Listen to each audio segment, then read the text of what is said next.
essay analyzes in cross-cultural perspective the movie Once Upon a Time in America from 1984 as a media phenomenon encompassing the realities of early 20th century America and its manifestation of the American dream, as well as its import by the Japanese all-female musical theater company Takarazuka Revue in early 2020. Based on participatory observations spanning 2 decades with accompanying ethnographic research, the hermeneutic analysis draws on phenomenological experience, empiric inquiries, and exhaustive literature review, while employing strategies of cultural relativism and object-related scientific awareness. It observes changing patterns in dynamics of media representation, mirroring possibly larger tendencies looming underneath the surface of the current historical reality and announcing potentially disruptive new realities unexpectedly emerging in the near future.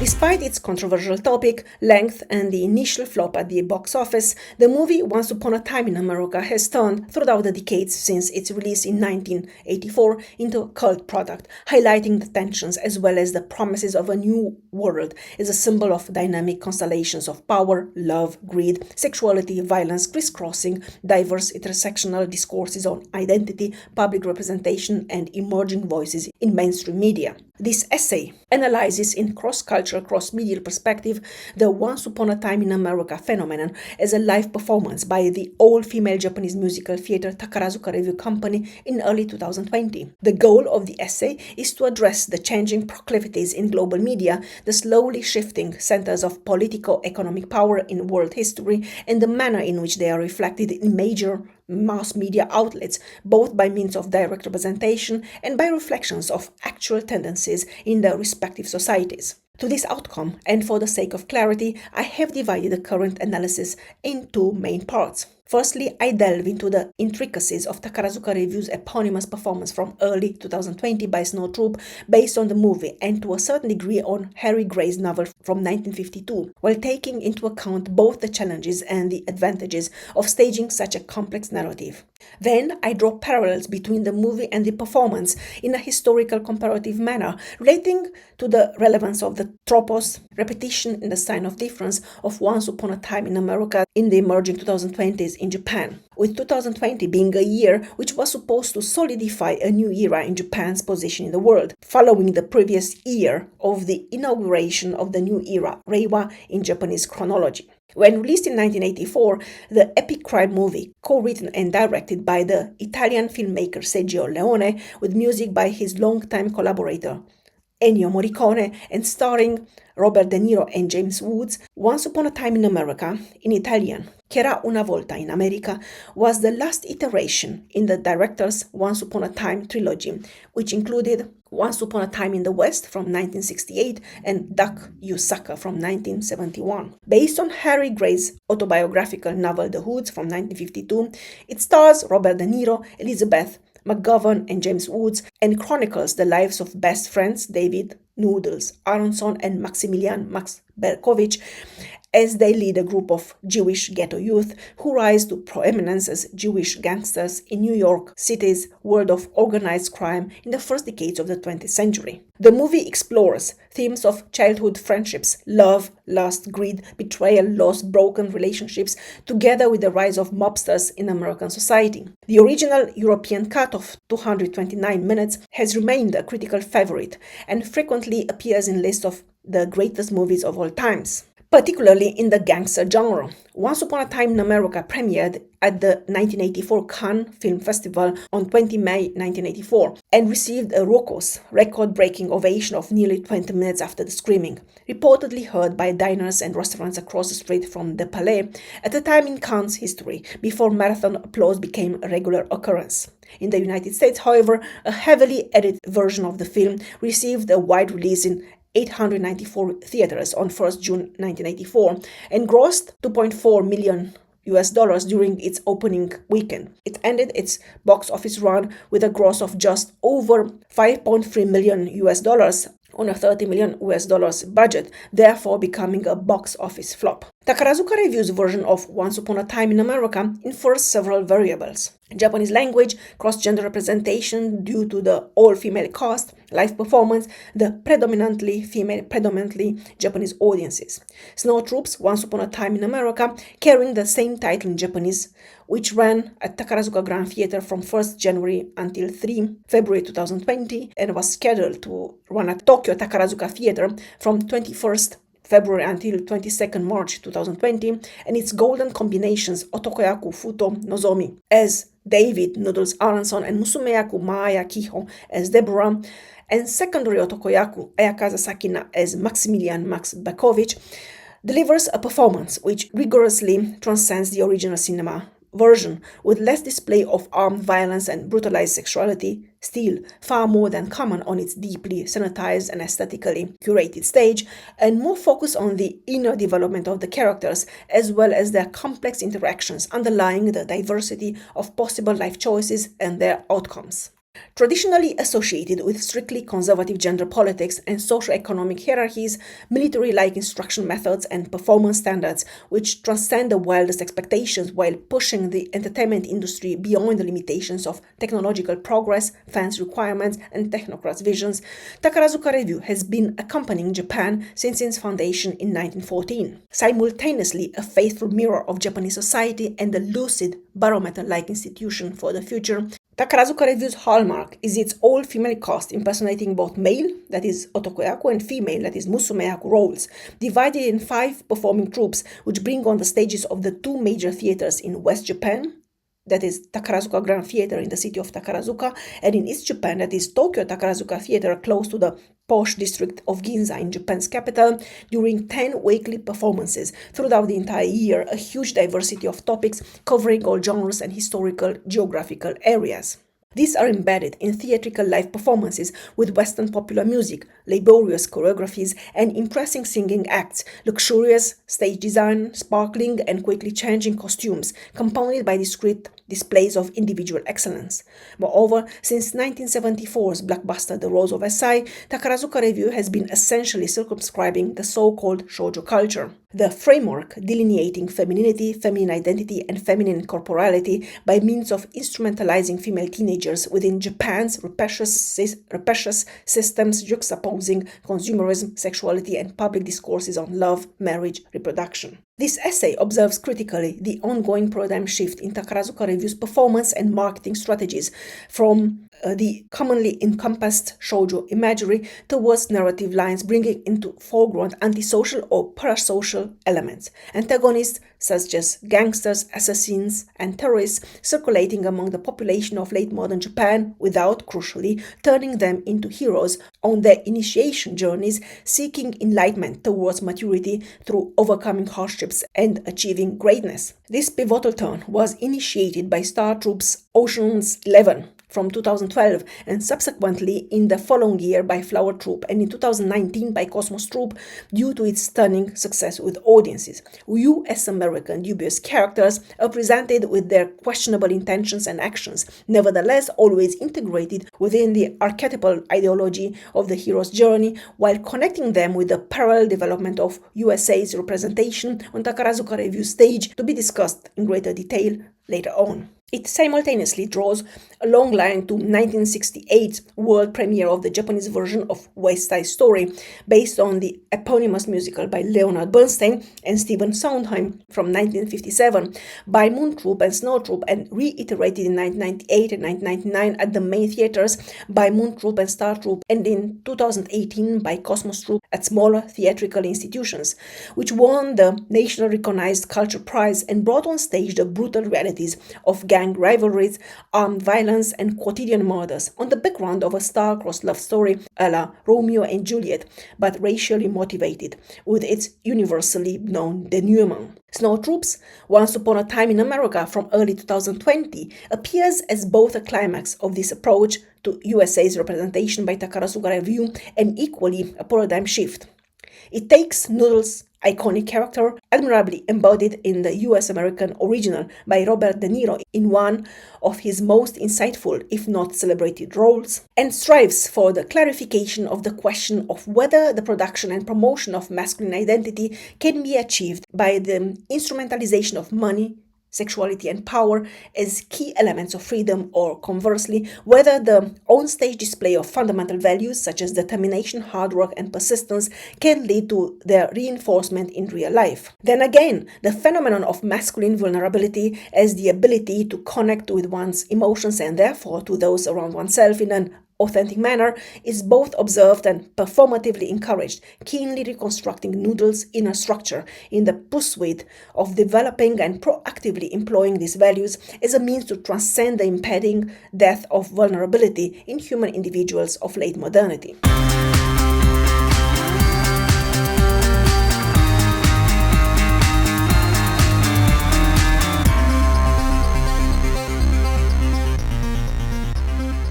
Keys in understanding Once Upon a Time in America's pivotal role in Takarazuka Revue's and implicitly Japan's effort in reconfiguring the world order and its global dynamics are three dimensions: the historical moment in which it was world premiered in Japan, the parallel history of USA's representation on Takarazuka Revue stage since 1967, and the employment of the Snow Troupe in the staging of the Japanese version of Once Upon a Time in America. Firstly, the historical moment at which Once Upon a Time in America was world premiered on Takarazuka Revue stage and in Japan as a Japanese musical is drawn into discussion. Early 2020. Once Upon a Time in America was the first performance of the year and ironically the last performance to be fully performed at Takarazuka Grand Theatre before the pandemic caused massive disruptions and month-long closing until the regularization of the schedule by mid-2022. The administrator's choice of this temporal placement turns Takarazuka Revue's Once Upon a Time in America, above all else, into a political statement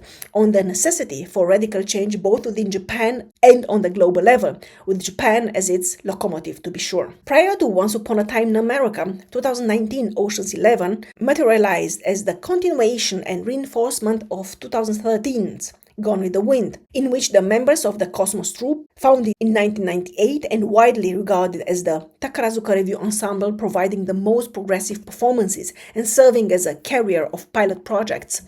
in the interactive interaction with fans' expectations and reactions, delivered the most conservative version of the play since its world premiere in 1977, indicating a return towards classical values and traditions with the restoration of masculine dignity and hegemony, as well as the reiteration of male supremacy. One might argue that this is an unexpected turn in light of current historical developments with the debate on gender equality and equity and the quest for alternative forms of work-family balance which would enable parents and children to spend more time together and therefore to overrun discourses on intergenerational trauma, lack of emotional connection in metropolises of the world, endemic loneliness, mental exhaustion, despair. Particularly Ocean's 11, which ran at Takarazuka Grand Theatre from 19 April until 27 May 2019 and at Tokyo Takarazuka Theatre from 14 June until 21 July 2019, with Cosmos Troupe's golden combinations Otokoyaku Makaze Suzuho as Danny Ocean and Musumeyaku Hoshikaze Madoka as Tess Ocean,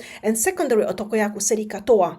as Rusty Ryan and Sakuragi Minato as Terry Benedict, based on the heist comedy movie Ocean's 11 from 2001, directed by Steven Soderbergh, with George Clooney, Julia Roberts, Brad Pitt, and Andy Garcia in the lead roles, which in its turn was a remake of the 1960s Rat Pack eponymous movie, since emblematic for the neoconservative tendency in Japanese mass media. While it draws on US-American practices of entertainment and nonchalant attitude towards rules, the focus in Takarazuka Revue's version lays on Danny's and Tess' marriage, who, unlike in the original movie, are still married, with Danny declining to sign Tess' divorce papers countless times, and Danny's efforts to win her back. The characters' interactions are more important than the goal of their pursuit, robbing Terry Benedict's casino and its alleged immorality, which serves, in fact, to underscoring their humanity, their flaws, their expectations. Performed at a key moment in Japan's recent history,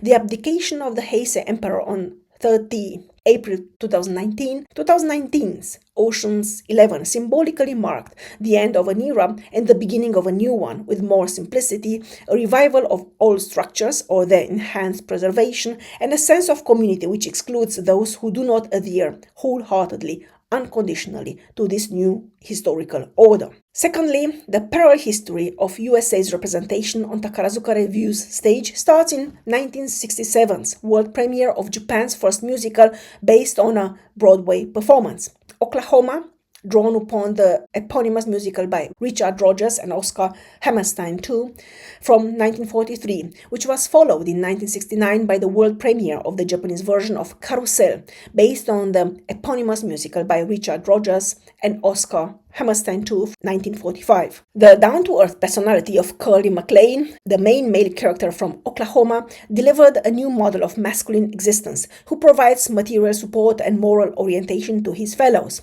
Furthermore, world premiered in 1977 and staged repeatedly throughout the subsequent decades due to its unexpected box office success, the Takarazuka Revue's version of Gone with the Wind displays Japanese visions on love, family, historical heritage, gender roles, and race hierarchies, thus transcending its US-American origins. While officially inspired by Margaret Mitchell's novel from 1933, it de facto relies heavily on its film adaptation from 1938 with Clark Gable and Vivien Leigh in the lead roles, and openly plays with technologies of representation employed by producers of popular culture to construct patterns of gender and race. Otokoyaku's ambivalence embodies both the struggles of masculinity as an ongoing project of defining the self in its own core identity, and the fantasies of feminine power as a field of desire, resistance, and negotiation in the modern world, Japan included. The usage of classical archetypal characters as symbolized by Shirasujiro in Cosmos Troupe's The Wind of Change,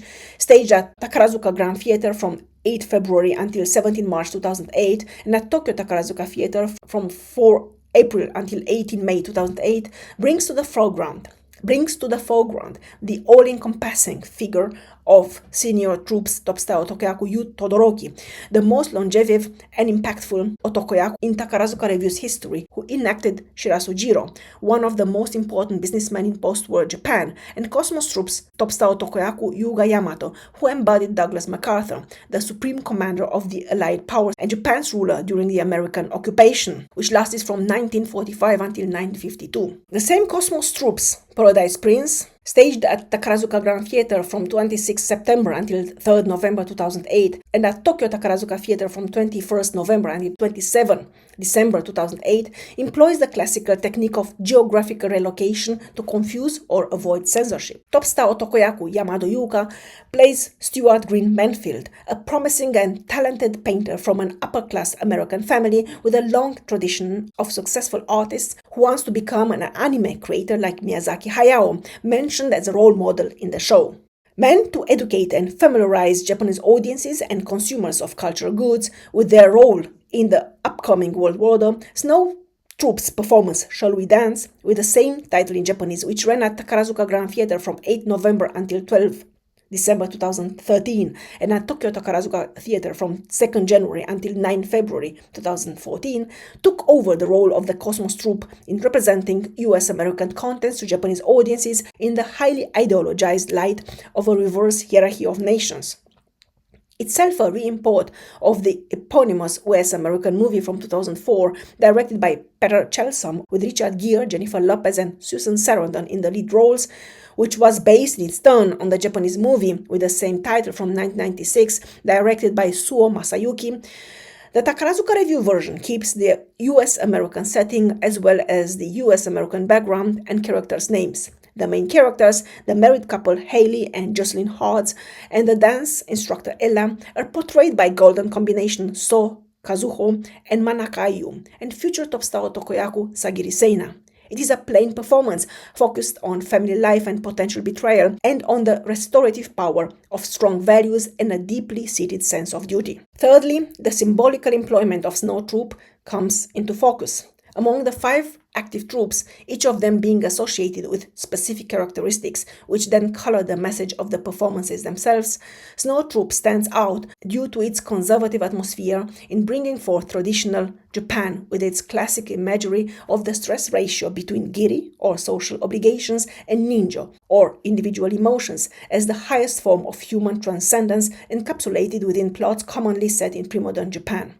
Part of Takarazuka Revue administration's post-Second World War policy to never again represent Japan or Asia in modern times resulted from its nefarious and unconditional support of Japan's expansionist, militarist, colonialist politics in the first decades of the 20th century. Naturally, jidaimono performances, referring to those historical performances with narrative lines located in Japan's pre-modernity, which ended in 1868, were chosen since 1945, and they make up approximately 30% of the yearly program, while other troupes equally stage Japan-themed performances, and Snow Troupe takes over various narrative lines as well. Snow Troupe's major features is the referential Japaneseness in the Wakon Yosai, common translated as Japanese spirit roots and Western technology knowledge framework, which underlies Takarazuka Revue's hybridity in tune with Japan's modernity and delivers the crucial Japanizing elements to all its performances, Japan-related or not. It is worth noting that the employment of Cosmos Troupe, both in 2013's Gone with the Wind and in 2019's Ocean's 11,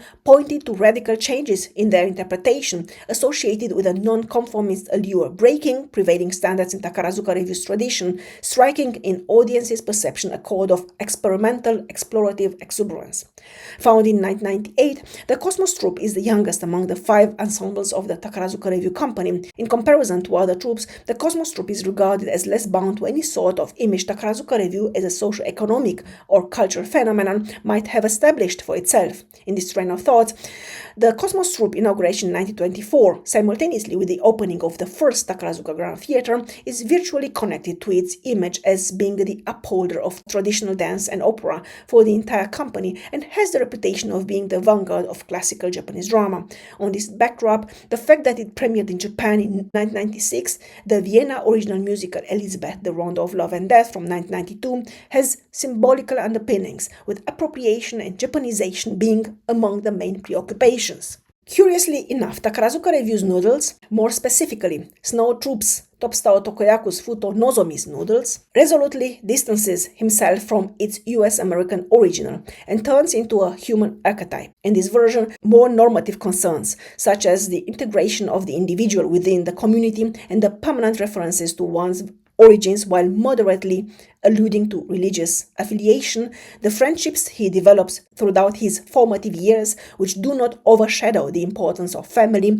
the counterintuitive representation of money and career as means of making a living and not as an ultimate existential goal, turn to the foreground and gradually lead to the formulation of a re-solidified identity paradigm which emerges as a self-reflexive project, harmoniously unifying courage and perseverance, lucidity and compassion, honesty and respect. This seems to be the core of the homo tenor, or the tender human, calling for a more affectionate relationship with the self and the other. Much more than in the novel or in the live-action movie, Noodles becomes an ontological paradigm. To that extent, one must recall that throughout Takarazuka Revue's post-Second World War history and its orchestration of identity, it was mainly the androgynously charismatic and ambiguous figure of Tokoyaku that transported its ideals. In contrast to the apparently submissive and conformist Musumeyaku, Tokoyaku's position has been suggesting a strongly dialectical movement between traditional role models and innovative consumption patterns. The founder, Kobayashi Ichizo's famous statement that audiences should desire the Otokoyaku but identify themselves with Musumeyaku, turned into the foundation of an explosive liquefaction of identity structures during the exuberant 1970s and 1980s, which subsequently made place for new identificatory models during the 90s until mid-2010s. In Takarazuka Revue's version of staging humanity, every Otokoyaku was supposed to abandon the sphere of her own identity and to infiltrate the public space. She would metamorphose into a symbol for something which she cannot possibly be, while obeying the limits, rules, and circumstances imposed upon her from the outside. Similarly to Don Quixote in another spatial and temporal culture, who meets in the second part of the novel persons who have already read the first part of the novel, so that he has no other choice but to be faithful to the book he has himself become, while protecting it from misapprehensions, counterfeits, or apocryphal continuations, to paraphrase Michel Foucault. And Otokoyaku keeps on following her own discourse and transforms herself into an object of the process which she had herself originally created as a subject. The perplexing androgyny of the Otokoyaku is compounded by her gracelessness, mirroring the instability and ambiguity of Japanese modernity as a reputed monolith, and simultaneously challenging Takarazuka Revue's self-advertised position as a self-conscious icon of modern Japan. A unique synthesis of Japanese spirit and Western knowledge and technology, blatantly splurging on her all too fluid identity representations. This progression is brought to a halt by the staging of Once Upon a Time in America with its fallible, humble noodles and its more self-reflexive secondary characters. Max, who eventually takes unequivocal suicide as a final solution to his ruthless life, and Deborah, who returns to the indissolubly stable values of family and motherhood against the background of the socio-creative tendency to facilitate closeness between male and female citizens in an attempt to teach them the sense of mutual compassion, acceptance, and curiosity.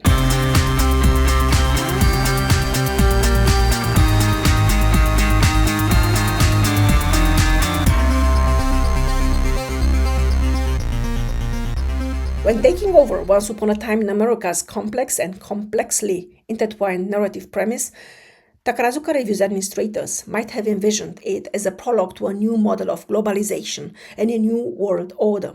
The import of the American dream and the display of its sheer impossibility on stage would allow, consequently, the aesthetic ideological construction of a fresh paradigm of humanity, not as a dream but as a reality. I would argue that there are three dimensions on which this fresh paradigm of humanity might be designed, based on the combination of the American cinematic and Japanese theatrical releases of Once Upon a Time in America. Diversity efforts, a vision of masculinity as a healthy standard, and the reconfiguration of hope as faith, in oneself, in others, and in humanity at large. The efforts to diversify human categories orchestrated on stage and to implicitly address audiences in advertisement and marketing campaigns through the incorporation of regular citizens and persons belonging to America's modern underworld within the framework of live theatrical events without cathartic denouement mediate the attainment of a generous array of goals. Firstly, the return to Takarazuka Revue's founder Kobayashi Chizo's idea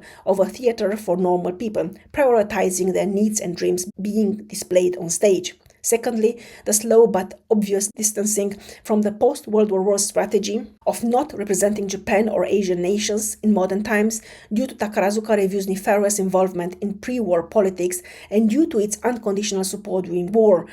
towards allowing its performances to do precisely this. Thirdly, the plausible representation of human diversity and of the diversity of existential choices leading to a diversity of human destinies. Fourthly, the innovative reinvigoration of Kobayashi's vision of a theater for the entire family, reflecting a diversity of human interactions which do not necessarily serve economic political agendas by submitting to lawmakers' requests for procreation in the name of socio-economic stability, propagated and implemented by mainstream mass media. Such diversification efforts have been pursued since Cosmos Troupe's Le Château de la Reine from 2017, which combined the popular Paris Mono genre since 1927's Mon Paris, the category of performances referring to those taking place in Paris, France's capital, with the attempt to overcome the narrative avoidance of Japan's modernity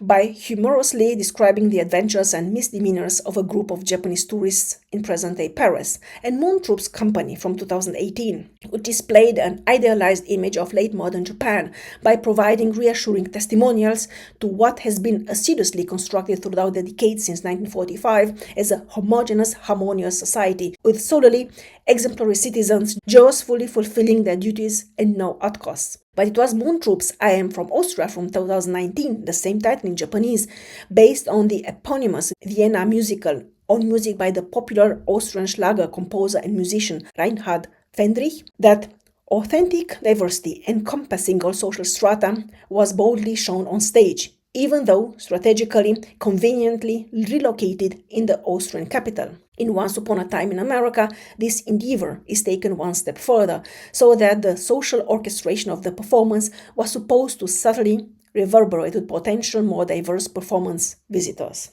The diversification efforts pursued through the embedding of the messy realities of life with its US-American less than stellar actors within Takarazuka Revue's famously glittering reputation of extremely highly qualitative performances provided by well-trained, disciplined, deeply committed female performers acting both on and off stage in accordance with Takarazuka Revue's motto Kyoku Tadashiku Utsukushiku, or Purity, Rightfulness, Beauty, introduced by Kobayashi Ichizo in 1933. Takarazuka Revue staff, such as administrators, directors, composers, managers, etc., presumably aimed eventually at creating a safe space of daring to be or to become true to oneself, whatever this true to oneself might mean. In doing so, Takarazuka Revue once again serves as the socio-cultural petri dish of historical upheavals by creatively reflecting the subtle but powerful shifts underneath the economic political surface and manifesting them into historical reality. This has become obvious in the dramatic change of the audience's demographics since the regular reopening after the pandemic-caused closure during the most part of 2020. Where before 2020, particularly starting with mid-1970s success of The Rose of Versailles, approximately 97-98% of spectators female aged 35 to 60 years old and stay-at-home housewives, since mid-2020 and even more obvious since mid-2022, an explosive increase in male spectators of all ages but predominantly in their late teens until mid-40s, with obviously various socio-economic and professional profiles could be observed. Thus, Japan's infamous or famous homosocial delineation and economically generated segregation find themselves challenged by Takarazuka Revue's intervention in the same manner it contributed to their emergence, propagation, solidification, internalization, and perpetuation both in the 1920s and in the 1970s, but by addressing young male consumers in blatant contrast to its previous advertisement and marketing policies pointed mainly at female customers. As briefly mentioned in the introduction, it is one of those cosmic ironies of history that the very performance which was supposed to revise the historically constructed power relationships between USA and Japan through the creative interpretation of one of USA's most iconic characters, displayed in one of USA's most quintessential cinema works, crisscrossing universal hierarchies of values and individualities, turned into a pivot in Takarazuka Revue's history and its position within Japanese mainstream media. From a bastion of feminine escapism and more or less mindless entertainment into a symbol of masculine resistance and empowerment. Once again, the year 2020 was supposed to push Japan's and implicitly Takarazuka Revue's ambitions further towards becoming once again relevant on the world stage as it used to be since mid-1970s and during the 1980s.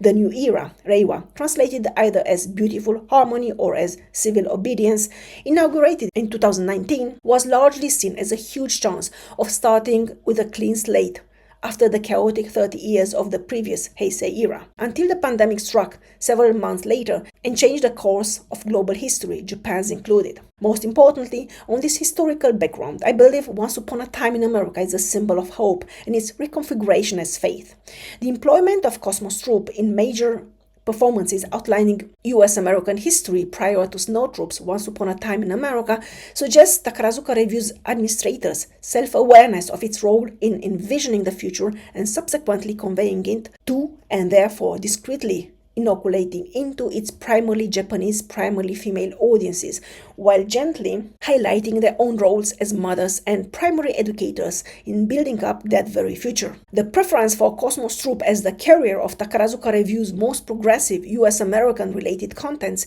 has shifted in Once Upon a Time in America to Snow Troupe as the messenger of tradition, continuity, reliability, swiftly Japanizing non-Japanese contents and domesticating them while delivering dreamy, airy stage representations. Thus, Although Once Upon a Time in America is narratively one of the most American media releases in the history of the genre, in importing it and meta-narratively Japanizing it, the theatrical medium Takarazuka Revue turns once again into an instrument of reflecting, promoting, propagating, implementing, and therefore providing alternative role models and existential paradigms to audiences within the neoliberal undercurrents crisscrossing Japan's public discourse in late 2010s and early 2020s, famous or infamous for its increasingly conservative tendencies. 2014 and 2017 had already been turning point years in Takarazuka Revue's approach to history, Japanese and global, due to its centennial celebration and due to the 19th celebration of Montparis from 1927. Japan's first performance patterned upon Western, respectively French models, while proclaiming at the same time Japan's supremacy and world leadership. Moreover, Once Upon a Time in America's subtle transformation reinforces the subliminal premises for the Wakon Wasai, translated as Japanese spirit, roots, Japanese technology, knowledge, strategy, with friendship and kindness as core parameters of a new paradigm of humanity. Crucially, in Takarazuka Revue's version, Max does not betray his friends, but survives due to sheer luck after having knocked out Noodles to protect him from doing something unsuitable during the bank heist, as he knew of Noodles' reservations related to his plans. Moreover, he and Deborah are married at the end of the plot, not simply lovers. The core position of family is insidiously reinforced, as it is a wife's role to support her husband, regardless of his actions, gestures, and or his past. Wakon Wasai was supposed to transcend Western modernity, which had been emulated by Meiji technocrats into the Wakon Yosei slogan, with its hallmark of hybridity, which was in its turn based on the pre-modern slogan Wakon Kansai, translated as Japanese spirit roots and Chinese technology knowledge. Unlike the Western modernity project, based on efficiency and competitiveness and prioritizing economic growth and technological progress over political stability and social cohesion, the Japanese solution brings into foreground cooperation and compassion as social culture parameters, compounded by integrity and harmony as tools to attain and keep peace, both within nations and, more importantly, between and among nations. Correspondingly, the Japanese version of the American dream encompasses humans as the fallible but lovable entities that they are, embedded in clear over-individual structures which allow them both to unfold their life trajectories and to belong to a greater whole. Real-life history wanted it otherwise. After the initial run at Takarazuka Grand Theatre in January 2020, Once Upon a Time in America's run at Tokyo Takarazuka Theatre in Japan's capital was the first of a series of performances to be repeatedly interrupted or cancelled altogether due to pandemic-caused disruptions. By mid-2021, and even more since mid-2022, things would settle down in a new type of performance vision, strategy, public image, focused mainly on bringing back Japan and its own Japanese audiences to the reality of the fact that the world as we knew it had changed forever. And Japan, as well as its population, must both embrace this change and join the global community authentically, honestly, courageously, not out of utter pragmatism and self-interest as it did by mid-800s at the dawn of its modernization. Thank you and welcome to the future.